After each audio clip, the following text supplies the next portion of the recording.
Assalamualaikum warahmatullahi wabarakatuh. Halo teman-teman semua, selamat datang lagi di channel aku. Dan kali ini kita akan bahas bagaimana sih sejarah dari rias tradisional pengantin Jawa dan bagaimana tugas dari rias tersebut. Langsung aja yuk. Tata rias pengantin Jawa memiliki simbolisasi yang berkaitan erat dengan falsafah hidup orang Jawa yang bernilai tinggi. Masyarakat Jawa meyakini bahwa makna yang terkandung dalam lambang tata rias pengantin tidak boleh sembarangan karena akan memengaruhi kehidupan pengantin di masa depan. Pekerjaan merias pengantin dilakukan oleh seorang juru paes yang memiliki syarat sebagaimana juru paes tempo dulu, mulai dari keterampilan, pengetahuan, martabat, hingga kebatinan. Seorang juru paes diharapkan bukan hanya ahli dalam bidangnya saja, tetapi juga menaati tradisi leluhur yang berkaitan dengan persiapan batin, antara lain dengan menjalankan ritual-ritual tertentu sebelum merias pengantin.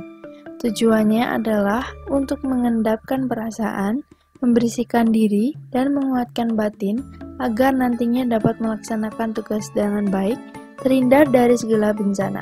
Dalam masyarakat Jawa, perias pengantin tradisional Jawa disebut dengan dukun manten. Lalu, apa saja sih tugas dari dukun manten? Akan kita bahas setelah ini.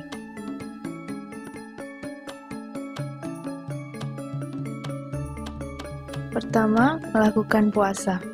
Seorang dukun manten ketika hendak merias wajah seorang pengantin diwajibkan untuk berpuasa. Puasa ini sendiri memang berkaitan erat dengan adat budaya Jawa yang seringkali berpuasa supaya apa yang diinginkan bisa terwujud sesuai dengan harapan. Puasa yang dilakukan bukan hanya sebatas pada perilaku religius semata. Puasa yang dilakukan perias wajah tradisional tersebut supaya lancar dan mendapat hasil yang maksimal terutama pada riasan wajah. Hal tersebut dikarenakan riasan wajah adalah hal yang pertama kali diperhatikan oleh para tamu sehingga semua harus dilakukan secara maksimal supaya mendapat tanggapan yang positif. Untuk puasa yang dilakukan, seorang dukun manten biasanya akan melakukan selama berhari-hari, terutama menjelang akad nikah dan resepsi. Seorang dukun manten juga akan menjadi penghubung bagi calon mempelai dan keluarganya untuk berbincang mengenai hari yang dianggap sakral tersebut. Ia akan mengarahkan sembari juga memperlihatkan berbagai perlengkapan yang akan digunakan dan menjelaskan makna dan filosofi simbolnya. Untuk puasa ini, tentu saja seorang dukun manten akan meminta sang calon mempelai pengantin wanita untuk berpuasa juga, supaya tidak berkeringat dan gampang dirias. Yang kedua, menyiapkan sesajen. Perlu diketahui, bagi yang memiliki pandangan religius akan menganggap hal tersebut semua musyrik karena bertentangan dengan ajaran agama. Agaknya perlu memahami bahwa penyiapan sesaji oleh dukun manten tersebut erat kaitannya dengan adat budaya yang simpatis. Alasan dukun manten menyiapkan sesaji sendiri adalah supaya Tuhan Yang Maha Esa memberikan kelancaran pada saat merias, terutama untuk pengantin perempuan.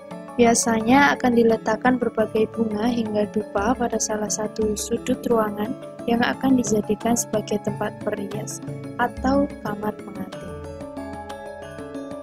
Yang ketiga, harus mengikuti pakem. Sebagai orang yang dipercayai untuk merias make-up tradisional pengantin Jawa, sudah tentu ia benar-benar harus melakukan sesuai dengan tradisi yang berlaku dan turun-temurun. Pakem itu harus ia terapkan dalam menggambar paes, yang memang merupakan ciri khas dari tata rias tradisional pengantin Jawa. Yang keempat, meniup wajah atau semboko. Mengenai tugas dukun manten selanjutnya, ialah meniup wajah pengantin sebagai ritual penutupan atau sering disebut dengan semboko. Biasanya, dukun manten melakukannya dengan asap rokok yang ditiupkan ke wajah pengantin. Dukun manten melakukan semboko yang memiliki arti adalah supaya pengantin tersebut tampil mangling atau berbeda saat di hari pernikahan.